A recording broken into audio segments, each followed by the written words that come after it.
Hello, नमस्ते आप सभी को। फिर से हम सेशन शुरू कर लेते हैं हमारा, जिसमें हमने बेसिक जो कॉन्सेप्ट है वो रीड कर लिए थे। KVL, KCL, RLC, parallel series combination और स्टार डेल्टा ट्रांसफॉर्मेशन, और जो हमारा unidirectional, by directional, linear, non linear, जो भी हमारे जो कॉन्सेप्ट थे वो हमने देख लिए थे। और बेसिक कॉन्सेप्ट जो आर क्या होता है, एल क्या होता है, सी क्या होता है, वो भी हमने देख लिया था। फिर उसके बाद हमने शुरुआत करी थी एसी एनालिसिस की। एसी एनालिसिस में शुरुआत हमने देख ली थी कि एसी की शेप वैसी क्यों है, और इसका यूज जैसे टाइम डोमेन, वो एसी का जो रिप्रेजेंटेशन है वो टाइम डोमेन में है, तो उसको और इजीली हम कैसे क्वेश्चन सॉल्व करने में यूज कर सकते हैं, या और कौन सा मेथड जो है हम बार बार वो ना लिखकर कोई और चीज लिखें तो कैसे इजी पड़ेगा। तो वो वहां तक हम पहुंच गए थे। उससे पहले अभी भी आपके जो फॉरम है वो ऑनगोइंग है। 25 इसकी लास्ट डेट है। 1.5 घंटा तो लगेगा आपको आराम से, अगर आपके पास अपने डॉक्यूमेंट अरेंज्ड नहीं है, आपको नहीं पता है कि वो क्या क्या मांगेगा, और प्रायोरिटी वगैरह नहीं पता है कि आपको कैसे फिल करनी है, तो आपको 1 आवर मान के चलो कि 1 आवर लगेगा फॉर्म फिल करने में। तो आप फॉर्म फिल कर दें, लास्ट डेट का वेट नहीं करें, क्योंकि इसमें कोई भी डेट का एक्सटेंशन नहीं है, ना ही पेमेंट का एक्सटेंशन इतना कोई खास दिया गया है। तो आप जितना जल्दी हो सके उतना जल्दी फॉर्म फिल कर दें। आज 21 हो चुकी है, 25 इसकी लास्ट डेट है। तो चलिए अपना जो कॉन्सेप्ट है वो देख लेते हैं।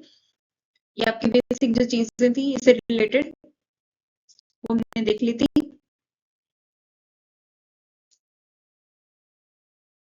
ये कुछ क्वेश्चंस देखे थे, मैश एनालिसिस, नोडल एनालिसिस, ये सब देख लिया था। फिर उसके बाद हमने बेसिक देख लिया था, और बेसिक के बाद ये जो वेव शेप थी हमारी, ये हमने देख ली थी कि हमारी ऐसी वेव शेप जो है वो क्यों आ रही है, और उससे हम सर्किट हमारा सॉल्व करेंगे। तो ये वाला मेथड लेकर चले या ये वाला मेथड लेकर चले, तो दोनों चीजें सेम ही है। ये sine of omega t plus theta, ये बार बार लिखने की बजाय अगर आप ऐसे लिखते हैं तो आपको क्वेश्चन में लिखना और रिप्रेजेंट करना उसको इजी हो जाता है, और नोमेनक्लेचर जो चलता है वो यही चलता है, ना कि ये बहुत कम जगह आपको ये देखने को मिलेगा। बाकी यही देखने को मिलेगा, बस इसमें और इसमें डिफरेंस ये है कि ये जो आपको दी हुई है ये मैक्सिमम वैल्यू दी हुई है, और यहाँ जो आप लिखेंगे वो हमेशा आरएमएस होगी, जब तक कि वो ना बोले कि ये आपकी मैक्सिमम वैल्यू है। अगर उसने कुछ भी नहीं लिखा है तो वो आरएमएस वैल्यू है, और उसने स्पेशली मेंशन करा है कि ये पीक वैल्यू है या पीक टू पीक वैल्यू है, तो उसको आपको ढंग से देखना पड़ेगा। एक होती है पीक टू पीक वैल्यू, ये अगर हमने वेवफॉर्म बनाई है, ये पीक वैल्यू है, यहाँ से यहाँ 10 मान लो, और ये जो नेगेटिव है ये भी हमारी 10 है, तो यहाँ 0 से लेकर ये जो मैक्सिमम जा रहा है ये हमारा 10 है, तो ये पीक वैल्यू है, और यही मैक्सिमम वैल्यू हमारी। और अगर उसने पीक टू पीक बोला, तो ये जो डिफरेंस आ रहा है नीचे से ऊपर तक, नेगेटिव साइकिल भी उसमें इंक्लूडेड है, तो ये 20 है। अगर उसने ऐसे दिया है तो पहले तो पीक टू पीक, अगर उसने दिया है तो उसका हाफ करो, तब आपको मैक्सिमम वैल्यू मिलेगी, और मैक्सिमम वैल्यू को उससे आपको आरएमएस में जाना है, तो उसके बाद आप √2 का डिवाइड करो, तब जाके आपको जो ये वैल्यू लिखनी होती है सर्किट के अंदर वो मिलेगी। तो ये चीज ध्यान देनी है कि ये जो रिप्रेजेंटेशन है ये टाइम डोमेन का है। अगर वो बोल कर दे कि पीक टू पीक वैल्यू है तो आपको निकालना आना चाहिए, ये दिया है तो कैसे निकालेंगे आप इसके अंदर, और पीक टू पीक वैल्यू या वेव फॉर्म दी है तो उससे कैसे निकालेंगे। नेक्स्ट, अब इसके अंदर था हमारा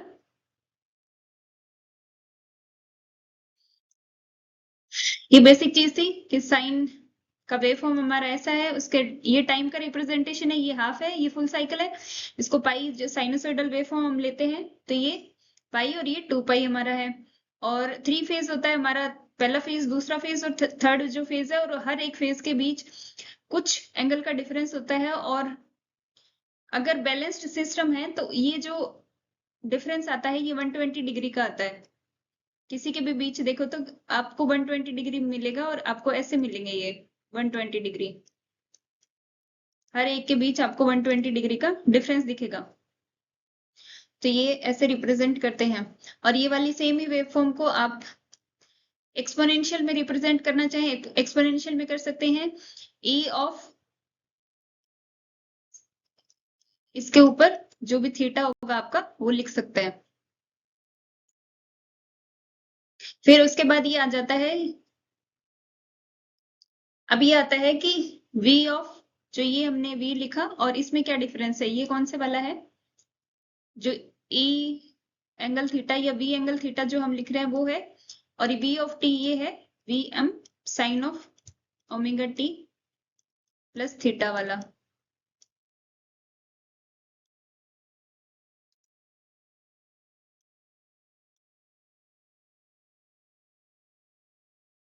तो ये बोलता है कि अगर v हमारा ऐसे दिया हुआ है, ये v बार है और ये v ऑफ टाइम डोमेन है, इन दोनों में डिफरेंस क्या है।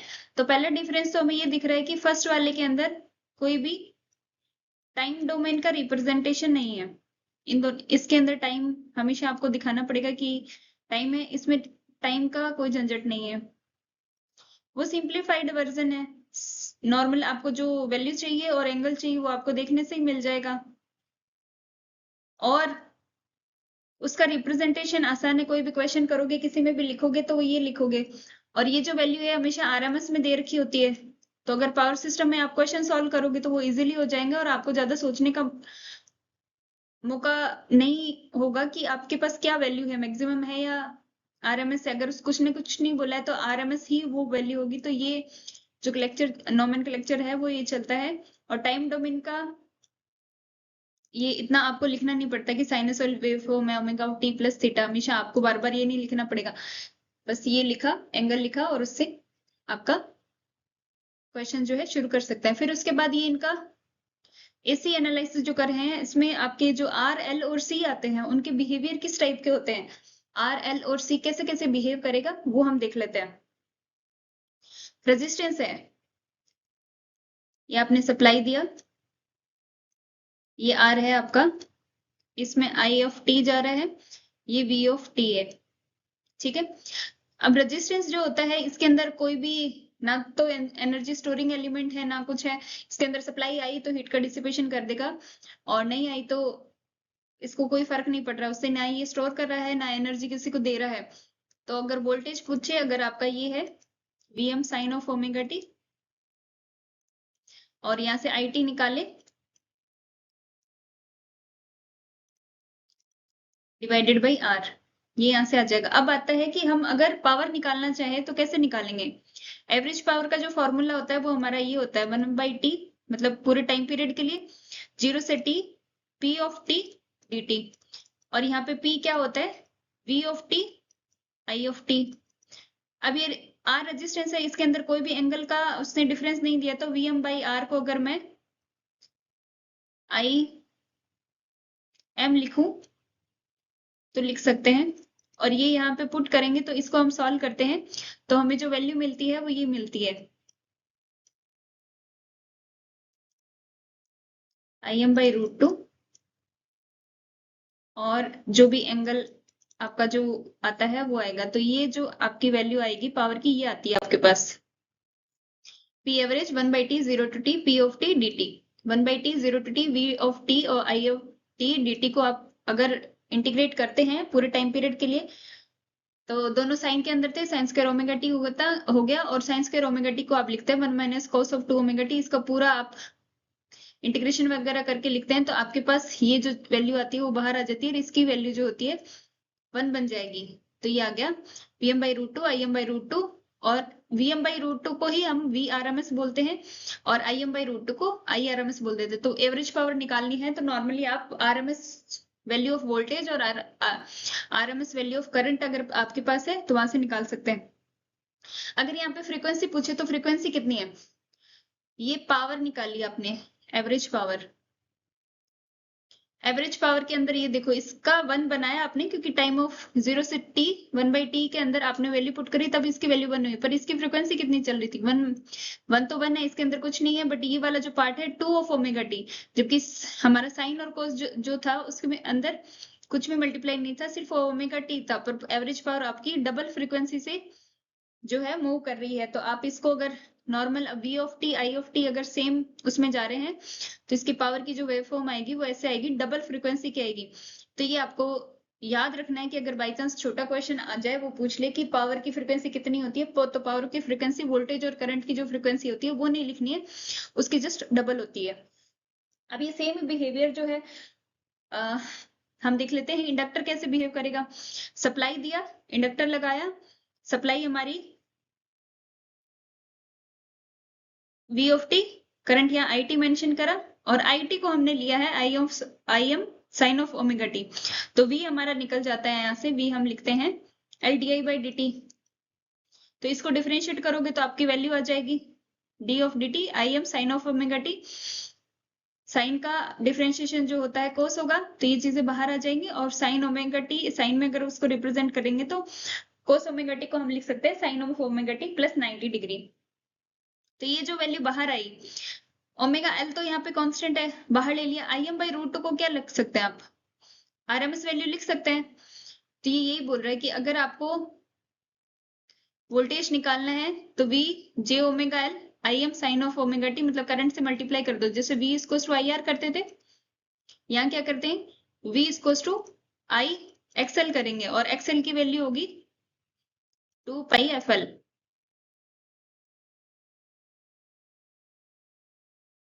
ठीक है, और अब आप एवरेज वैल्यू निकाल लेते हैं इंडक्टर की। अगर एवरेज वैल्यू निकालते हैं तो 1/t 0 से t p of t dt। अब इंटीग्रेट करते हैं तो उसके अंदर क्या आती है, एवरेज पावर आपकी 0 आ जाती है। तो एवरेज पावर जो इंडक्टर की होती है वो 0 होती है, और इसके अंदर फ्रीक्वेंसी जो होती है वो देखोगे तो सेम फॉर्मूले के अंदर आपकी डबल आ रही होती है। और सेम ही केस आपका होता है कैपेसिटर का। कैपेसिटर में अगर आपके पास फॉर्मूला ये है I of t C of t C dv/dt, अगर उसने वोल्टेज दे रखा है तो वहां से करंट निकाल सकते हो, और करंट दे रखा है तो वोल्टेज निकाल सकते हो इंटीग्रेट करके। और जो वैल्यूज आपके पास है उसको पावर में डालोगे तो कोस ओमेगा टी और साइन ऑफ ओमेगा टी से ये वैल्यू, तो पावर, एवरेज पावर कितनी आती है, 0 आती है, और ये फ्रीक्वेंसी आपको फिर भी ऐसे दिखाई देगी 2 ऑफ इतनी। ठीक है, अब इंडक्टर का ये हमने देख लिया था कि इसकी एवरेज पावर 0 आती है। कैपेसिटर की भी एवरेज पावर 0 आती है, क्योंकि एक हाफ साइकिल में ये एनर्जी स्टोर करता है और दूसरे हाफ साइकिल में क्या रिलीज कर देता है। ये एनर्जी स्टोरिंग एलिमेंट होते हैं, इसलिए एवरेज पावर इनकी 0 आ रही है। और ये सेम ही जो है कैपेसिटर में होता है कि कैपेसिटर एक हाफ साइकिल में एनर्जी जो होता है लेता है और दूसरे हाफ साइकिल में उसको रिलीज कर देता है। तो इस वजह से आपकी जो एवरेज पावर जो आती है वो इनकी 0 आती है, पर जो इनकी रिएक्टिव पावर होती है वो 0 नहीं आती है, जबकि रेजिस्टेंस के अंदर रिएक्टिव पावर हमारी 0 आती है। अब पावर पहले देख लेते हैं, पावर कैसी कैसी होती है। P active power, Q reactive power, ठीक है। S जो होती है अपरेंट पावर, S को लिख सकते हैं P प्लस JQ, और इसका अगर ट्राइंगल बनाते हो आप तो P बेस होगा, Q जो रिएक्टिव पावर 90 डिग्री पे होगी, और ये S मिलेगा आपको, और ये आपका एंगल जो होता है थीटा होता है। अब आपके पास सर्किट आता है अगर सीरीज आरएल सर्किट का। सीरीज आरएल, अब साइनसोइडल हमने वेवफॉर्म दी है, टाइम डोमेन वाली दी है, तो इसके अंदर वोल्टेज का डिफरेंस जो होगा, सॉरी डिफरेंस नहीं, वोल्टेज का ड्रॉप जो होगा, रेजिस्टेंस के अक्रॉस हमें अलग दिखाना पड़ेगा, इंडक्टर के अक्रॉस अलग दिखाना पड़ेगा, और उन दोनों को हम डायरेक्टली ऐड नहीं कर सकते, उनका फेजर डोमेन जो है, फेजर रिप्रेजेंटेशन जो है वो ऐड होता है। तो V को हम लिखेंगे V phasor VR plus VL, और V अगर सीरीज हमारा सर्किट है तो V हमें कैसे मिलेगा, रेजिस्टेंस इंटू करंट, तो रेजिस्टेंस इंटू करंट, और ये इंडक्टर इंटू करंट, तो ये हमने लिख दिया। और Z, अब हमारे सर्किट के अंदर R प्लस J XL जो है हमारा Z है, XL क्या होता है 2πfl ओमेगा L, इसको ओमेगा L भी लिखते हैं। ये हमारा रियल पार्ट है, ये हमारा इमेजिनरी पार्ट है, जिसको इंडक्टर वाला पार्ट है उसको हम J से दिखाते हैं, और रेजिस्टेंस वाला पार्ट है उसको रियल पार्ट बोलते हैं। तो अगर हमें इमेजिनरी वाला पार्ट या इंडक्टिव और कैपेसिटिव पार्ट हमें दिखाना है तो उसको J से रिप्रेजेंट करके हम वैल्यूज दिखाते हैं। और Z का अगर आप यही वाला सेम बनाते हो तो यहाँ R आता है, यहाँ आपका XL, और यहाँ आपका Z आता है। तो ये ट्रायंगल मेथड है, जिससे कि आपके पास कोई एक वैल्यू और एंगल है या दो वैल्यूज है तो थर्ड वैल्यू कैसे निकाल सकते हैं, यही पावर के अंदर होता है। पावर का भी ट्रायंगल जो है वो बनता है। तो यहाँ से अगर आप ट्रायंगल बनाना चाहो वोल्टेज का, तो वोल्टेज रेजिस्टेंस का हॉरिजॉन्टल जाएगा, इंडक्टर का 90 डिग्री जाएगा, क्योंकि इंडक्टर क्या होता है, यहाँ पे आपकी करंट चल रही होती है,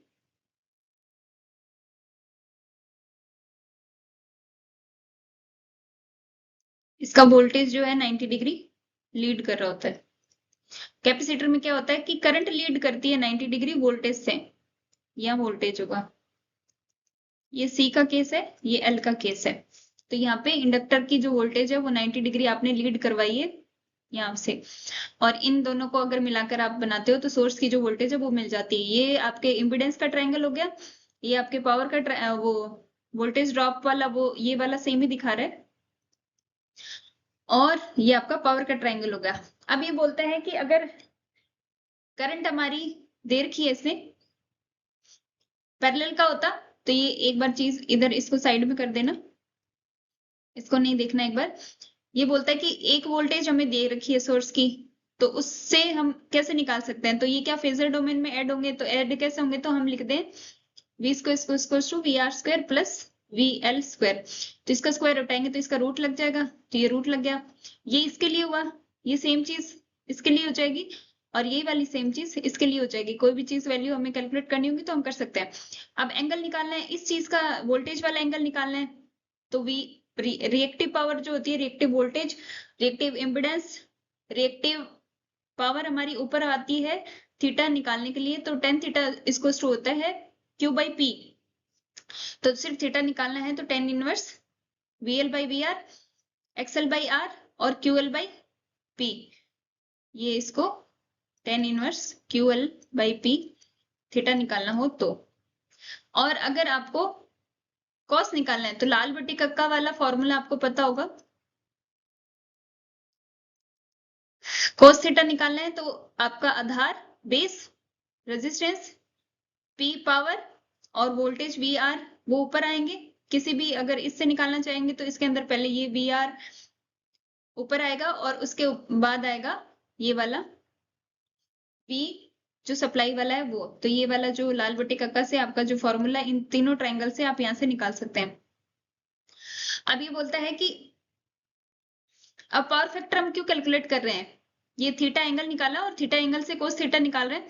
अगर पावर ट्रायंगल हमारे पास है तो ये बोलता है कि पावर एंगल वो हम कोस थीटा निकालते हैं तो उससे हमें पता चलता है कि करंट वोल्टेज सप्लाई वाली जो वोल्टेज है उससे कितना आगे और पीछे मूव करता है, और उतना ही हमारा पावर का कंजप्शन जो होता है वेरी करता है। अगर हमारा करंट बहुत ज्यादा लैगिंग लीडिंग चलता रहता है तो उसमें क्या होता है कि हमारा पावर फैक्टर पुअर होता है, और जितना पावर का अच्छा यूटिलाइजेशन होना चाहिए उतना अच्छा यूटिलाइजेशन होता नहीं है। तो हम कोशिश करते हैं कि हमारा पावर फैक्टर जो है यूनिटी की नियर बाई हो, मतलब वोल्टेज के साथ साथ चले, ऐसा नहीं हो कि उससे बहुत आगे पीछे होता रहे। तो ये बोलता है कि पावर फैक्टर एंगल इंडिकेट करता है कि करंट का फेजर हमारा वोल्टेज के फेजर से कितना डिफरेंस कर रहा है।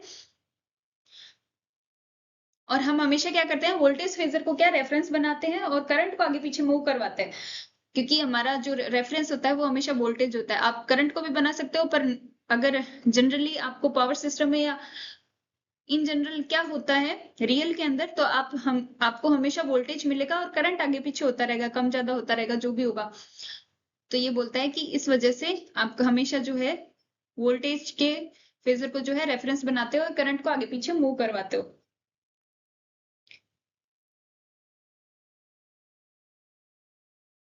फिर ये एवरेज पावर अगर आपको निकालना था तो एवरेज पावर निकालने का फॉर्मूला होता है V R M S I R M S cos of theta. और अगर आपको रिएक्टिव पावर निकालनी है उसका होता है V R M S I R M S sine of theta.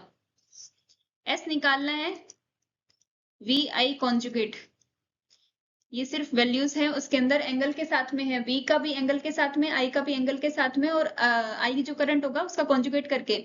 और अगर आपको पी और क्यू दोनों दे रखा है, पी प्लस जे क्यू से आप इसकी वैल्यू निकाल सकते हैं, और ऐसे कर सकते हैं, तो इनसे आपकी वैल्यू आ जाएगी। तो ये फॉर्मूले जो है याद रखने हैं। एवरेज पावर निकालने का फॉर्मूला होता है V R M S I R M S cos of theta. Reactive power निकालने का फॉर्मूला होता है V R M S I R M sine of theta. S निकालना है तो दोनों अगर वैल्यूज हैं वहां से निकाल सकते हैं। अगर आपके पास वोल्टेज का फेजर थीटा के साथ में दे रखा है, करंट का फेजर दे रखा है, तो अपरेंट पावर जो एस की पावर है वो निकाल सकते हैं। तो ये आपको यहाँ से चीजें जो है मिलने लग जाएगी। और अगर आपके पास ट्रायंगल मेथड है तो वहां से एंगल आपको पता है, ये एस है, ये क्यू है, ये पी है, और ये थीटा आपको पता है। तो अगर पावर फैक्टर पता है तो वहां से कर सकते हैं, साइन थीटा पता है तो वो लगा सकते हैं, टेन थीटा पता है तो ये वाला ट्रायंगल मेथड है, वहां पे आपका खूब काम आता है। अब जैसे सीरीज का हमारा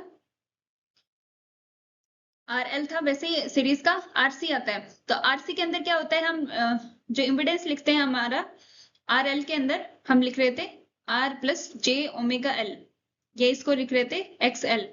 इसके अंदर क्या होता है, Z equals to R minus आता है J ऑफ XC लिखते हैं। ये डिफरेंस है कैपेसिटर और इंडक्टर के अंदर। हम अगर उसको रिप्रेजेंट कर रहे हैं किसी सर्किट के अंदर तो प्लस जे क्यू लिखा है, मतलब कि जो हमारा इंडक्टर वाला पार्ट है वो उसको दिखाता है, और माइनस जे लिखा है मतलब कैपेसिटी वाला पार्ट दिखा रहा है ये। तो ये आपको याद रखना है, ये छोटे छोटे फॉर्मूले हैं जो आपको बहुत काम देंगे। और फिर इसके बाद ये वोल्टेज दिखाता है, तो सप्लाई का वोल्टेज इन टोटल जो फेजर होगा हमारा वो रेजिस्टेंस का फेजर प्लस कैपेसिटर का जो फेजर होगा उन दोनों का समीशन होगा। सीरीज के अंदर करंट हमारी सेम है दोनों की, करंट फ्लो करवा के voltage drop I into Z equal to IR plus minus j XC I, और XC क्या होला है,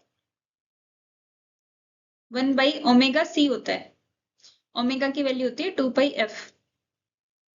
तो ये यहाँ XC लिख रहा है, XL तो होता है 2πfL और XC होता है 1/2πfC, ठीक है।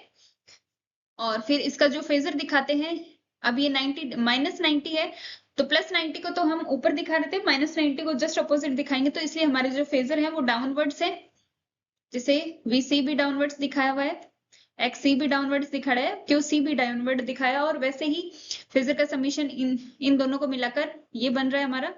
तो ये फॉर्मूला हो जाएगा R स्क्वायर प्लस XC का स्क्वायर हमारे Z मिल जाएगा, और P square plus QC square जो करेंगे उससे हमारा S मिल जाएगा।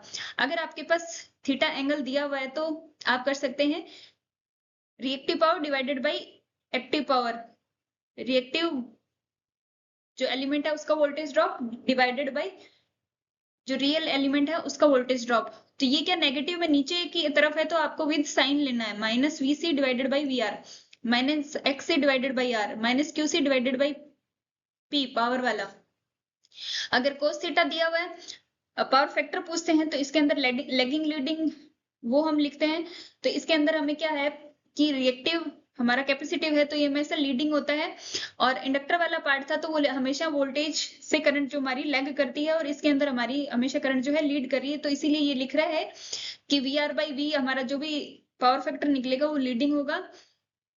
ये जो cos थीटा यहाँ से निकलेगा इम्पिडेंस वाले ट्राइंगल से वो भी लीडिंग होगा, और इस वाले फॉर्मूले से लगाते हैं तो ये हमें स्पेशली उसके साथ पावर फैक्टर के साथ लिखना होगा कि कौन सा होगा। कुछ भी नहीं लिखा है तो नॉर्मली पावर फैक्टर ये मानते हैं कि लैगिंग है। अगर आपने नहीं लिखा है, सिर्फ पावर फैक्टर लिखकर छोड़ दिया कि 0.8 पावर फैक्टर है, तो ये लैगिंग है या लीडिंग है तो किसी को कुछ भी पता नहीं चलता है। आपको स्पेशली वहां मेंशन करना होता है कि ये लैगिंग वाला है या लीडिंग वाला है। और एवरेज पावर निकालने का same he formula VRMS IRMS cos of theta. अब ये आता है सीरीज RLC अगर हमारा सर्किट है तो उसके अंदर हम कैसे करते हैं। अब पहले हमने देखा था सिर्फ रेजिस्टेंस, फिर सिर्फ इंडक्टर, फिर सिर्फ कैपेसिटर, फिर उसके बाद दिखा रेजिस्टेंस और इंडक्टर का बिहेवियर, रेजिस्टेंस और कैपेसिटर का बिहेवियर। अब देख लेते हैं कि रेजिस्टेंस भी हो, इंडक्टर भी हो और कैपेसिटर हो तो उनका बिहेवियर कैसे है। अब इस वाले सर्किट में क्या होगा कि हमारे पास रेजिस्टेंस है, ये रियल वाला पार्ट है। अगर हम P इक्वल्स टू R जैसे ये लिखें, P प्लस JQ लिखें, ये हमारी टोटल पावर है। तो ये रियल वाला पावर है, ये रिएक्टिव वाला पार्ट है। तो ये बोलता है कि अगर आपको इसको रिप्रेजेंट करना है तो पहले तो अलग अलग थे, सिर्फ इंडक्टर था तो हम इंडक्टर का लिख रहे थे, सिर्फ कैपेसिटर था तो हम कैपेसिटर का लिख रहे थे। तो इस वाले में जिसमें R L और C तीनों हैं तो उसमें क्या क्या लिखते हैं। तो ये बोलता है कि इसको अलग से इसके अंदर माइनस JQ ऐसे नहीं लिखोगे आप, ये जो Q होगा ये टोटल दोनों का मिलाकर होगा, L और C का दोनों को मिलाकर जो वैल्यू आएगी वो यहाँ लिखोगे आप। तो ये बोलता है कि फिर ये तो हम इम्पीडेंस लिखेंगे तो उसमें भी लिखना पड़ेगा, हम वोल्टेज लिखेंगे तो उसके अंदर भी लिखना पड़ेगा, सबके अंदर लिखना पड़ेगा। तो बोलता है कि हाँ लिखना आपको ऐसे ही है और इसी से आपका सही रिजल्ट आएगा। तो वोल्टेज का drop V equals to VR,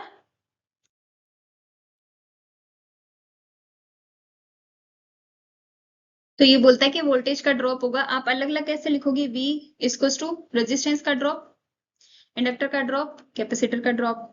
तो बोलता है कि सीरीज में है तो करंट सेम होगी, तो I into Z, I into R, I into XL और I इंटू XC कर सकते हैं। ठीक है, फिर ये बोलता है कि अगर J दोनों में है तो J कॉमन भी तो ले सकते हैं, तो इंडक्टर XL माइनस XC भी तो लिख सकते हैं। तो ये बोलता है कि हाँ लिख सकते हैं, आप ऐसा कर सकते हैं। तो फिर ये बोलता है कि अगर ऐसा है, अगर आपका Z equals to R plus J XL minus XC है, तो ये पावर के अंदर भी तो आ जाएगा। ऐसा आपका होगा P plus J QL minus QC। Voltage हुआ तो वहां से निकल जाएगा, तो ये इसके ट्राइंगल जो होंगे,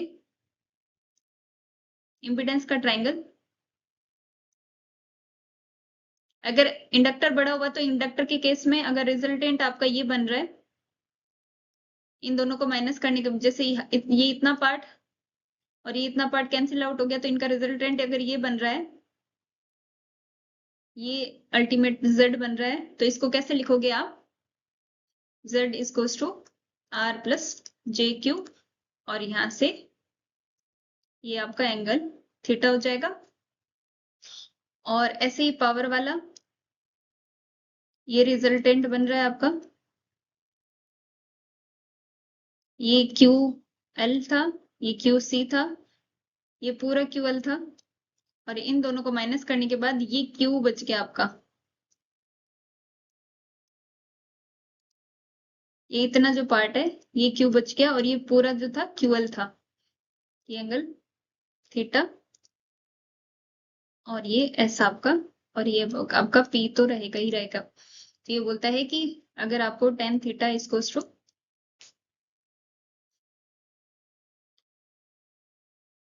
XL minus XC divided by R, ये क्या है आपका XL माइनस XC,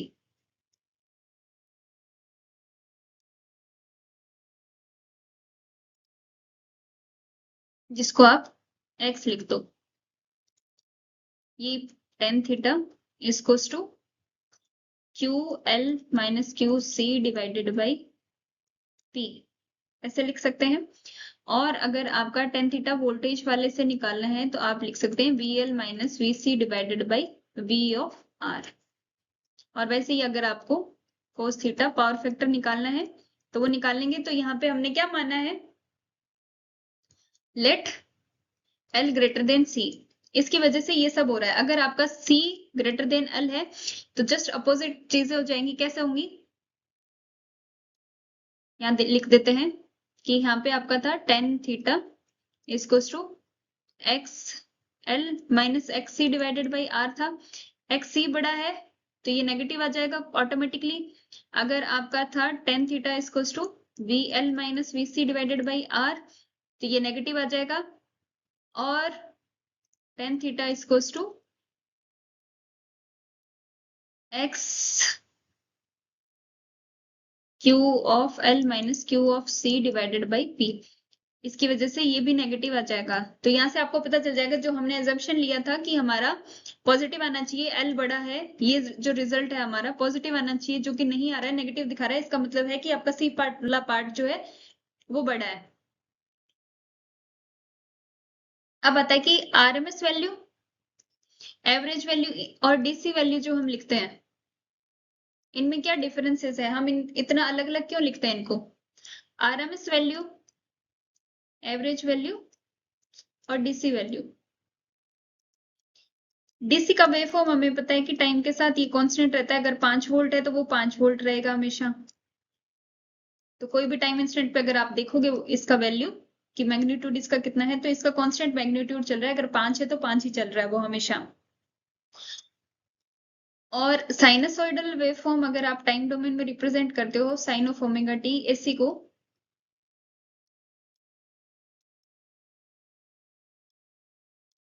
ये आपकी एसी वेव फॉर्म है। तो इसको ऐसे रिप्रेजेंट कर जिसके अंदर एक मैक्सिमम, ये आपका पाई, ये आपका 2 पाई, और ऐसे टाइम के साथ ये चल रहा है। ठीक है, ये आपकी पॉजिटिव पिक्स और नेगेटिव पिक्स है। अब ये बोलता है कि डीसी के अंदर ने तो हमने देखा कि 5 वोल्ट है, फिक्स है, तो इसकी आरएमएस और एवरेज नहीं निकलती क्या? तो बोलता है कि निकलती है। बोलता है कि एवरेज हम क्यों लिखते हैं और आरएमएस क्यों लिखते हैं? ये बोलता है कि आरएमएस हम इसलिए लिखते हैं कि अगर हमने, ये एक रेजिस्टेंस है, इसके थ्रू अगर 5 वोल्ट की सप्लाई दी, आर हमारा मान लो 2 ओम है, तो ये आई स्क्वायर इंटू आर हमारा कितना हो गया, पावर का हीट कितना इसने दिया, तो 5/2 का होल स्क्वायर इंटू 2 कितना होगा, और v स्क्वायर बाई आर हम कर सकते हैं, तो ये 25/2 इतना पावर का इसने कंजप्शन करा, ये हीट का डिसिपेशन करा। बोलता है एवरेज क्यों लिखते हैं? एवरेज इसलिए लिखते हैं कि अगर 5 वोल्ट हमने इसको दिया तो ये कितने जो है इलेक्ट्रॉन्स और हमारा जो चार्ज है वो कितना जो है वायर के थ्रू भेजेगा, कितने इलेक्ट्रॉन्स भेजेगा, कितने चार्ज जो है वो एक पॉइंट से दूसरे पॉइंट तक जा रहे हैं, ये एवरेज पावर दिखाती है। तो बोलता है कि एसी के अंदर भी सेम दिखाता है क्या? बोलता है हाँ सेम दिखाती है। एसी के अंदर भी ये यही दिखाता है कि अगर हमने ये वो वेव फॉर्म दी है तो ये एक पॉइंट से लेकर और दूसरे पॉइंट तक कितने इसने चार्ज जो है वो पहुंचाए हैं। और आप इन दोनों का कंपेयर भी कर सकते हो। कंपेयर करना, इन दोनों का कंपेयर करते हो तो आपको समझ आता है कि एसी ज्यादा पावर भेज रहा है या डीसी आपका ज्यादा पावर भेज रहा है। बोलते हैं कि आरएमएस क्यों लिया फिर? डीसी के अंदर तो हम कुछ भी नहीं बोलते कि आरएमएस है या एवरेज है, बोलते कि वहां जरूरत नहीं होती क्योंकि वहां एवरेज और आरएमएस दोनों एक ही चीज है, क्योंकि वहां तो चेंज हो ही नहीं रहा है, आपकी वेव फॉर्म चेंज हो ही नहीं रही है, किसी भी पॉइंट पे नहीं हो रही है, तो उस जब डीसी हमारा 5 वोल्ट है वो 5 वोल्ट ही रह रहा है, तो उसकी एवरेज भी उतनी है, वो आरएमएस भी उतनी है, तो उसमें क्या हम देखेंगे। पर फिर बोला कि एसी के अंदर ये क्यों हुआ, क्योंकि एसी की वेव फॉर्म ये है, एसी के अंदर ये वेव फॉर्म है, तो इसके अंदर आपकी एवरेज भी निकलेगी और आरएमएस भी निकलेगी। एवरेज कैसे निकलेगी कि इन दोनों का मिड पॉइंट में कुछ वैल्यू आएगी, इन दोनों का पॉजिटिव नेगेटिव करेगा कोई वैल्यू आएगी, तो बोलता है कि एवरेज वैल्यू इसका ये बताएगा कि इसने इस पॉइंट से लेकर हमारी वेव फॉर्म उस पॉइंट तक गई, इस पॉइंट से लेकर इस पॉइंट तक इसने कितने जो चार्ज हैं वो भेजे हैं डीसी वाले के कंपेयर में। तो बोलता है कि आरएमएस क्या होती है? आरएमएस बोला कि ये जो वेव फॉर्म है, अगर ये एसी वाली वेव फॉर्म हमने सेम रेजिस्टेंस के, ये हमारा 2 ओम का रेजिस्टेंस था, इसके अंदर ये हमने वोल्टेज दिया एसी वाला, तब उसने कितना हीट का डिसिपेशन करा, ये तो यही करेगा। तो ये बोलता है कि रूट मीन स्क्वायर वैल्यू हमारा बताता है कि अगर सेम वोल्टेज जो हमने 5 वोल्ट लगाया था उतना ही अगर हम एसी वोल्टेज लगाते हैं तो वो कितना हीट का डिसिपेशन करता है, ये हमारा आरएमएस वैल्यू है। और एवरेज वैल्यू ये बोलता है कि कितने चार्ज जो है एक पॉइंट से लेकर दूसरे पॉइंट तक अगर हमने डीसी लगाई तो कितने ट्रांसफर करे, एसी लगाई तो कितने ट्रांसफर करे। आरएमएस वैल्यू भी यही है कि उतने वोल्टेज का अगर हमने डीसी लगाया तो कितना हीट का डिसिपेशन हुआ और एसी लगाया तो कितना हीट का डिसिपेशन हुआ। ये हमें एवरेज आरएमएस इन सब के अंदर डिफरेंस पता होना चाहिए। डीसी एसी जो है उसके अंदर पता रहना चाहिए, क्योंकि डीसी के अंदर हम एवरेज आरएमएस अलग अलग नहीं बोलते हैं, जो वैल्यू होती है उनको ही इधर उधर लिखकर और हमारी जो कैलकुलेशन होती है वो करते रहते हैं। बट अगर हमारे पास एसी है तो एवरेज बोला है तो हमें क्या वैल्यू जो है यूज करनी है, और आरएमएस वैल्यू जो बोला है, आरएमएस से कैलकुलेट होने वाली जो चीजें हैं वहां आरएमएस लिखेंगे। फिर उसके बाद जैसे हमने अभी सर्किट देखे हमारा सीरीज के अंदर,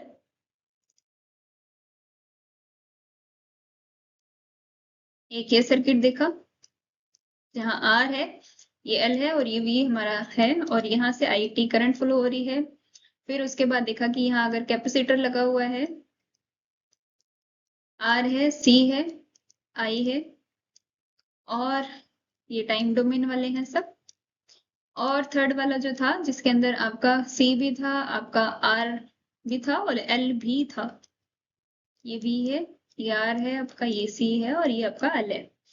अब ये बोलता है कि ये वाला सेम कॉम्बिनेशन है जो पैरेलल सर्किट में तो हो सकता है, तो बोलते हैं हाँ हो सकता है।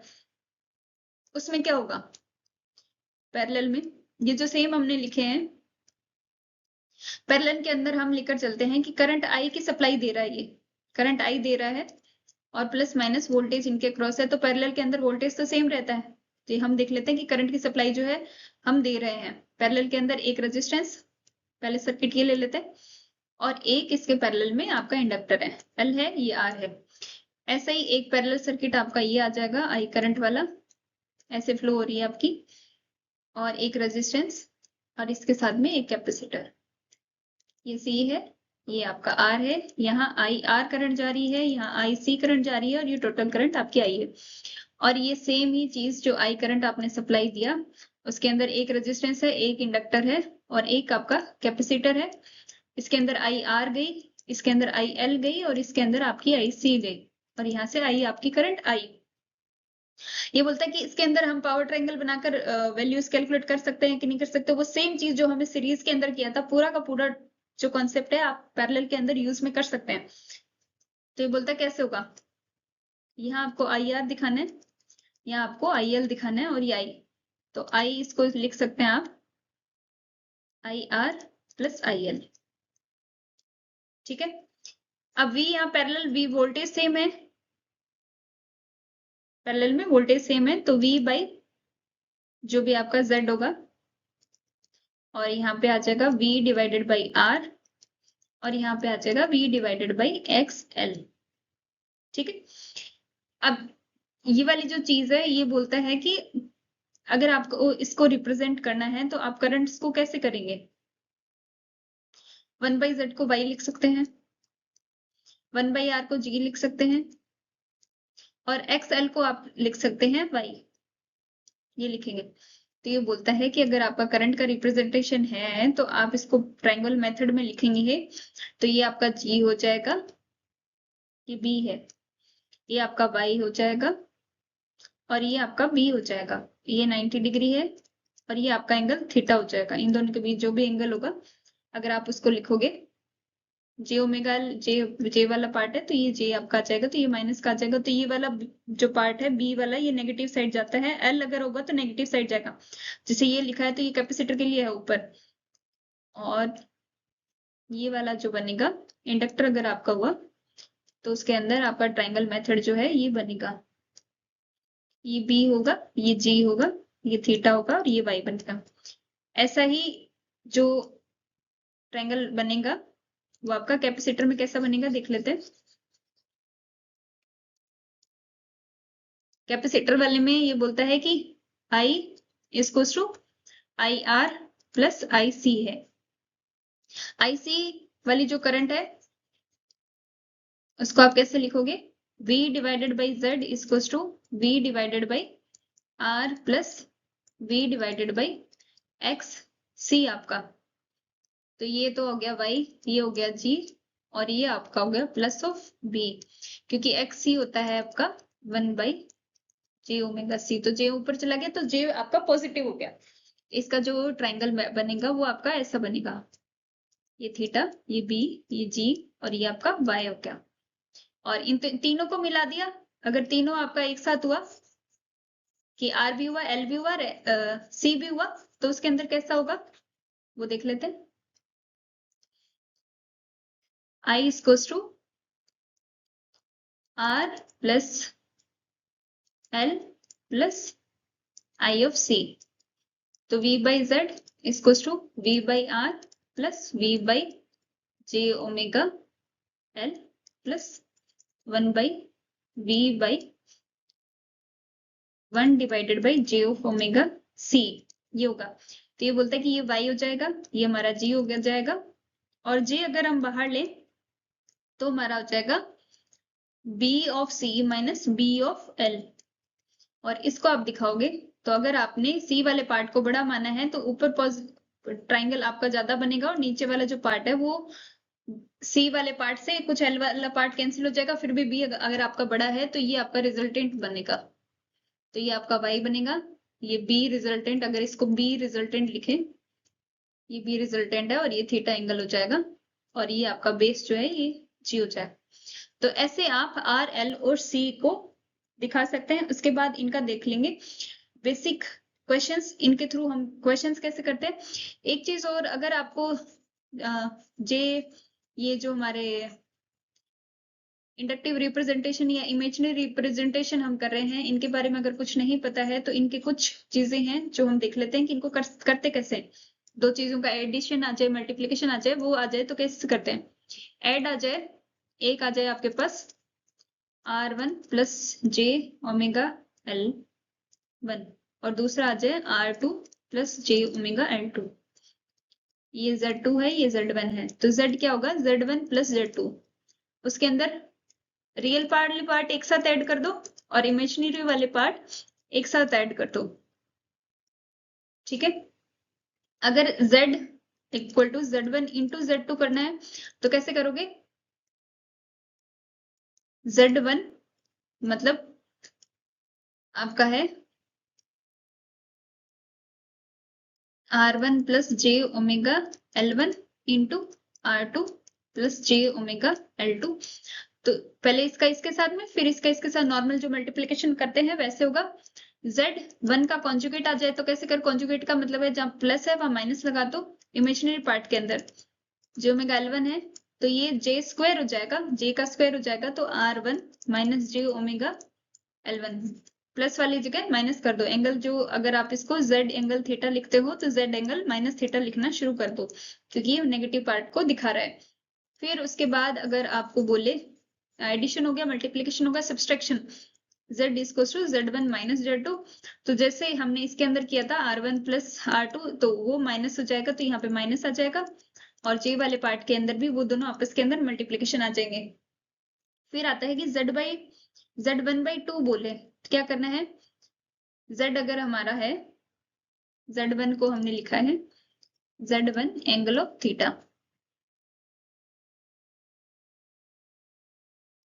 तो R1 plus J omega L1 करो और इसके अंदर 2 करो, तो इसको आप आगे सॉल्व कर लेंगे। तो ऐसे करके आपको सॉल्व करने हैं, और यही आपका Z1 के अंदर रूट लग जाए तो क्या करना है, तो आपका Z1 का रूट और एंगल ऑफ थीटा जो है आपका हाफ हो जाएगा। तो ये चीज, ऐसे कुछ चीजें हैं जो आपको कॉम्प्लेक्स, जिसमें रियल और इमेजिनरी पार्ट दोनों होते हैं, उनको सॉल्व करना होता है। तो ये मेथड होता है उनको सॉल्व करने का। नेक्स्ट वाला जो हमारा सेशन आएगा उसके अंदर हम देख लेंगे कि इनके क्वेश्चंस जो है कैसे सॉल्व करेंगे, और उसके बाद हम स्टार्ट कर सकते हैं हमारा थ्योरम वाला पार्ट। और कुछ जो क्वेश्चंस है मैं आपको यहाँ प्रोवाइड कर दूंगी, जिससे कि आप प्रैक्टिस कर पाओ आपके बेसिक कॉन्सेप्ट्स की। उसके बाद एसी जो आपका सर्किट है उसका एसी वाले क्वेश्चंस कैसे करते हैं, और कुछ थ्योरम वाले, तो उससे क्या आपकी थोड़ी प्रैक्टिस बन जाएगी कि हम क्वेश्चंस कैसे करें। ठीक है, चलो आज के लिए इतना ही, कल का सेशन कल करते हैं। थैंक यू, पढ़ते रहिए तब तक।